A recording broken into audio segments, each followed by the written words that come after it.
నమస్తే. భారత్ పాకిస్తాన్ బోర్డర్ లో అక్టోబర్ 30 నుంచి నవంబర్ 10 మధ్య కాలంలో త్రివిధ దళాలు కూడా యుద్ధ విన్యాసాలు చేయబోతున్నాయి. మామూలుగా ఈ యుద్ధ విన్యాసాలు అనేవి ఒక్కోసారి నేవీ చేస్తుంది, ఒక్కోసారి మిలిటరీ చేస్తుంది. కానీ త్రివిధ దళాలు ఒకేసారి కలిపి కంబైన్డ్ గా పాకిస్తాన్ భారత్ సరిహద్దు వద్ద ఈ యొక్క యుద్ధ విన్యాసాలు చేయబోతున్నాయి. దీనికి ఎక్సర్సైజెస్ త్రిశూల్ అని కూడా పేరు పెట్టారు. భారత్ పాకిస్తాన్ మధ్య నెలకొన్నటువంటి ఉద్రిక్తతల నేపథ్యంలో వీటి యొక్క ప్రాధాన్యత ఏంటి, ఎందుకు ఇప్పుడు చేయాల్సి వస్తోంది, దేనికి సంకేతం, దీని గురించి మాట్లాడదాం. నాతో జాయిన్ అవుతున్నారు రిటైర్డ్ కర్నల్ వివి రావు గారు. నమస్తే. నమస్తే రావు గారు. రావు గారు, ఈ యుద్ధ విన్యాసాలు అనేవి అంటే మామూలుగా ప్రతి సంవత్సరం జరుగుతూ ఉంటాయా, లేదంటే దీన్ని ప్రత్యేకంగా చూడాలా? నోటం అంటే నోటీస్ టు ఎయిర్ మ్యాన్ అది జారీ చేసింది.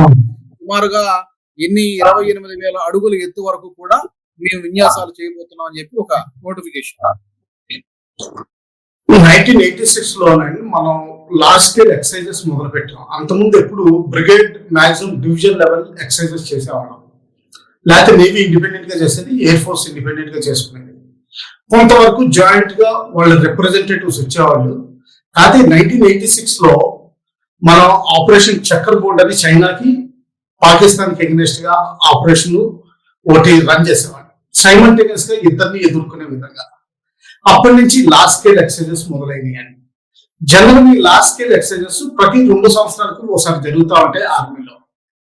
జనరల్ గా రాజస్థాన్ ఖాళీగా ఉంటుంది కాబట్టి ఆ ఏరియాలో కొంచెం ఎక్సర్సైజ్ చేసి, అంటే శత్రువు ఇలా చేస్తే మనం ఇలా చేస్తామని మొత్తం అంటే ఒక 10-14 రోజుల యుద్ధం ఎలా నడుస్తుంది అన్నది వేరియస్ ఈవెంట్స్ గ్రౌండ్ మీద చేయడం జరుగుతుంది. అలాగే వేరియస్ టెస్టింగ్ కూడా జరుగుతుంది. ఫలానా ఈ కొత్త పాలసీ టెస్ట్ అవుతుందా, ఈ కొత్త వెపన్ ఎలా టెస్ట్ అవుతుంది, ఒకవేళ ఎనిమి ఈ విధంగా చేస్తే మనం ఏ విధంగా రియాక్ట్ అవ్వాలి, ఇటువంటి సిచ్యువేషన్స్ టెస్ట్ అవుతాయి. దీనికి ఎంపైరింగ్ కూడా జరుగుతుంది. అంటే ఒక హైయర్ హెడ్ క్వార్టర్స్ నుంచి మనుషులు వచ్చి వాళ్ళు టెస్టింగ్ కూడా చేస్తారు. దీన్ని టెస్ట్ ఎక్సర్సైజ్ కూడా నచ్చింది. అయితే ఇప్పుడు ప్రస్తుతం నోటిఫై చేసింది మాత్రం 3 సర్వీసెస్ జాయింట్ గా ఒకేసారి చేస్తున్నది. ఇది చాలా సంవత్సరాలు 10-15 సంవత్సరాలకు కానీ ఒకసారి జరిగేది అవకాశాలు చాలా తక్కువ ఉన్నాయి.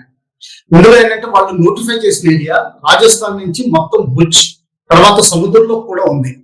ఎందుకంటే నేవీ బహుశా యాంఫీబియస్ అంటే ఆర్మీని తీసుకెళ్లి ల్యాండ్ ఎలా క్యాప్చర్ చేద్దాం అన్నది, అంటే ఇద్దరు కలిపి జాయ్ ఎలా క్యాప్చర్ చేస్తారన్నది, అది కూడా సౌరాష్ట్ర కోస్ట్ లో అంటే మన ఇండియన్ భూభాగంలోనే ఓసారి ప్రాక్టీస్ చేసే అవకాశాలు ఉన్నాయి. అలాగే ఎయిర్ ఫోర్స్ పాకిస్తాన్ లో టార్గెట్స్ ఎలా టార్గెట్ చేస్తాం, జనరల్ గా పాకిస్తాన్ అవ్వండి, చైనా కూడా అవ్వచ్చు.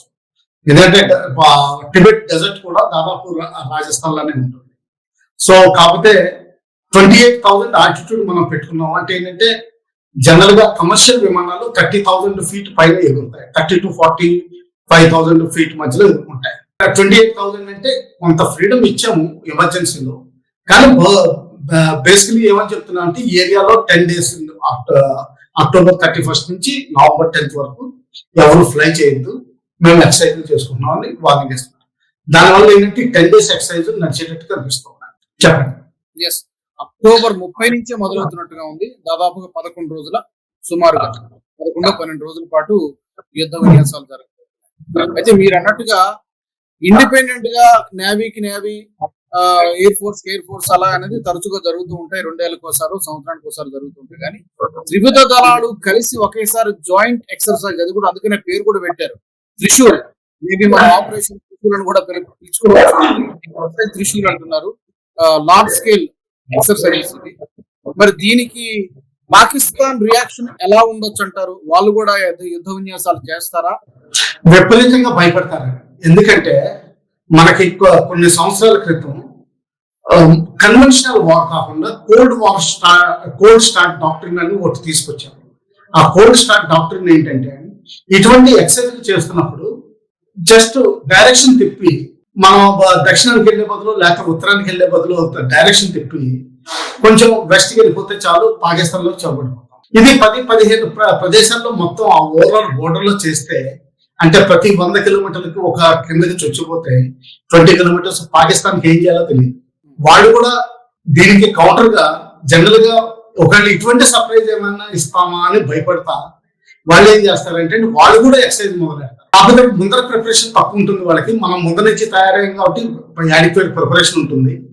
వాళ్ళు ఏం చేస్తారంటే వాళ్ళ రెడార్స్, ఇంటెలిజెన్స్, శాటిలైట్స్, అమెరికాని రిక్వెస్ట్ చేసి ఫోటోగ్రఫీ, చైనాని రిక్వెస్ట్ చేసి శాటిలైట్ ఫోటోగ్రఫీ, కమ్యూనికేషన్స్ ఇంటర్సెప్షన్, తర్వాత మన షిప్స్ సిగ్నేచర్స్ తీసుకోవడం, ఎయిర్ క్రాఫ్ట్ సిగ్నేచర్స్ తీసుకోవడం అన్ని అబ్జర్వ్ చేస్తూ ఉంటారు. వాళ్ళు కూడా ఎక్సర్సైజ్ మొదలెడతారు.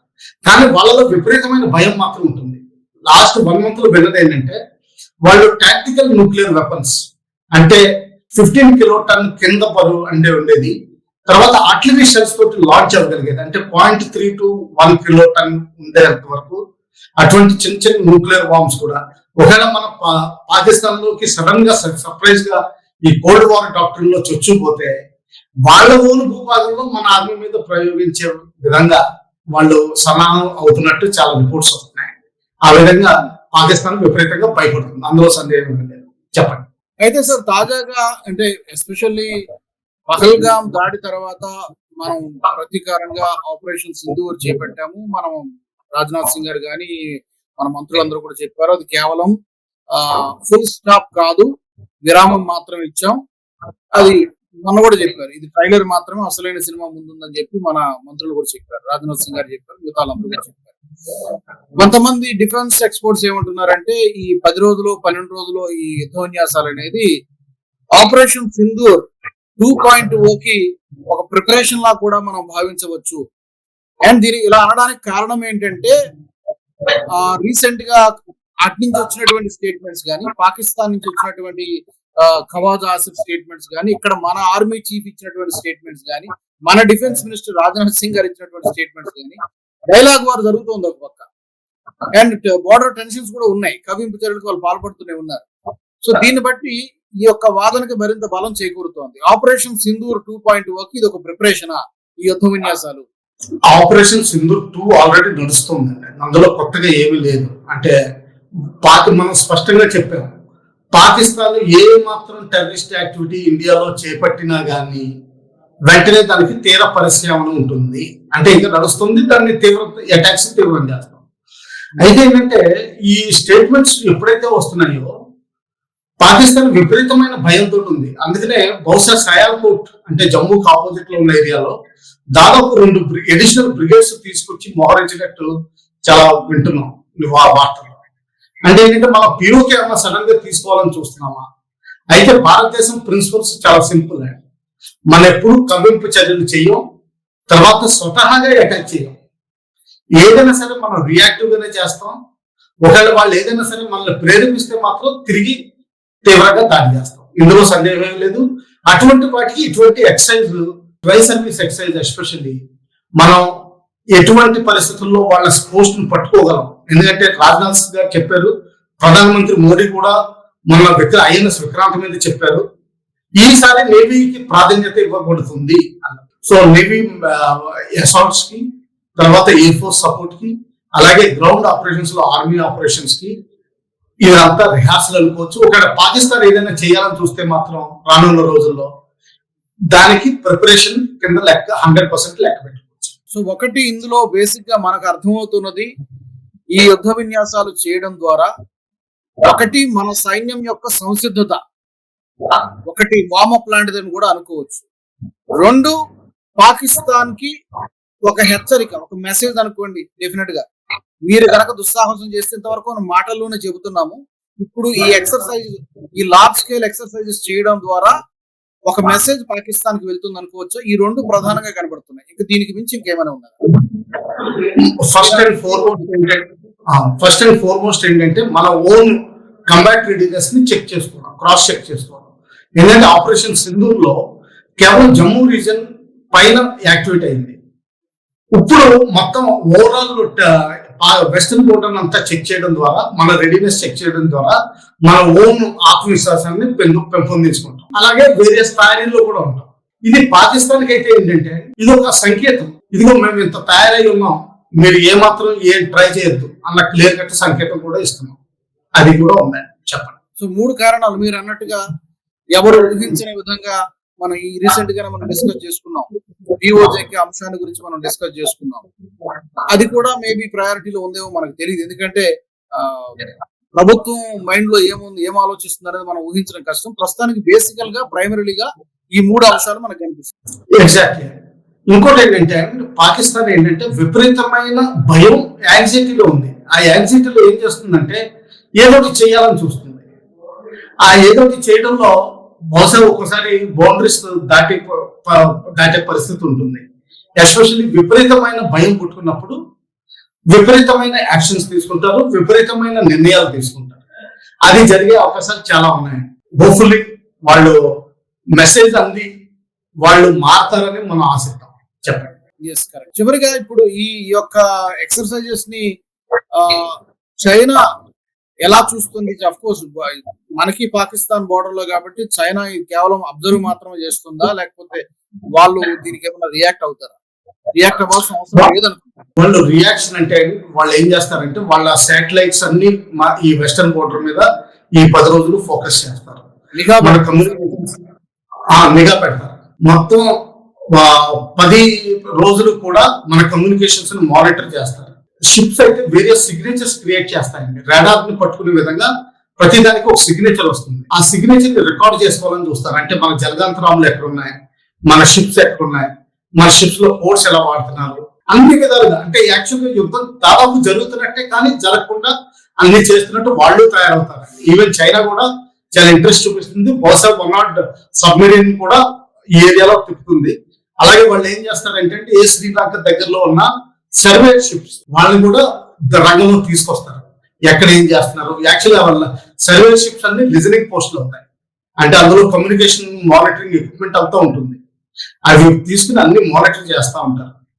మన ఏవేవి ఏ షిప్స్ యాక్టివేట్ అవుతున్నాయి, ఏ విమానాలు వాడుతున్నాం, ఎలాగ నడుస్తుంది ప్లాన్స్. ఒకవేళ వాళ్ళు రియాక్ట్ అవ్వాలనుకుంటే ఎలా చేయాలన్నది కూడా వాళ్ళు చేసుకుంటూ ఉంటారు. అది కూడా చైనా కూడా అవుతుంది. కొంతవరకు అమెరికా లాంటి అగ్రదేశాలు కూడా వీటిని మానిటర్ చేస్తూ ఉంటాయి. ఎప్పుడు మానిటర్ చేస్తాయి. అవును, డెఫినెట్ గా చేస్తున్నారు. ఇప్పుడు ఒక మెసేజ్, డైరెక్ట్ మెసేజ్ పాకిస్తాన్ ఉంటుంది బోర్డర్ లో కాబట్టి చైనా అండ్ అమెరికా మానిటర్ చేస్తాయి. ఈవెన్ ఫ్రాన్స్ లాంటి కంట్రీ వాళ్ళకి రఫేల్ విమానం ఎలా పనిచేస్తుంది అన్నది వాళ్ళకి ఇంట్రెస్ట్. సో వాళ్ళు కూడా మానిటర్ చేస్తారు. ఇంకోటి చూడాల్సింది ఏంటంటే ఇదే సమయంలో అక్కడ స్పెయిన్ లో గండోన్న ప్రాంతంలో ఒక ఎయిర్ బేస్ దగ్గర స్పెయిన్ మన విమానాలను కూడా ఆహ్వానించింది. మనకు చెందిన 2 Su-30 విమానాలు అక్కడ ఇంటర్నేషనల్ ఎక్సైజ్ ఓషన్ స్కై, ఇందులో మెయిన్లీ నాటో విమానాలు F-16s, F-35s and European typhoons participate చేస్తారు. దీనికి కూడా మళ్ళీ ఇన్వైట్ చేశారు. తర్వాత రాజ్నాథ్ సింగ్ గారు ఇంకేమన్నారంటే దాదాపు 20 దేశాలు మనతోటి జాయింట్ గా ఎక్సైజ్ చేయాలని చూస్తున్నాయి. ఎందుకంటే మనకు ఆపరేషన్ సింధూర్లో నేర్చుకున్నాయి, వాళ్ళు కూడా నేర్చుకోవాలనుకుంటున్నారు. ఇది కూడా చూడాల్సిన మనకి అదొక ప్రగతి కింద లెక్క పెట్టుకోవాలండి. ప్రోగ్రెస్ ఆపరేషన్ సింధూర్ తోటి మన శక్తి సామర్థ్యాలు ఏంటి అనేది ప్రపంచానికి కూడా తెలిసి సో చాలా పెద్ద అప్డేట్ ఇది Rao garu. I think we have to wait and see. October 30 నుంచి కాబట్టి టాక్ అగైన్, మళ్ళీ మనం దీని గురించి మాట్లాడదాం. Thank you very much.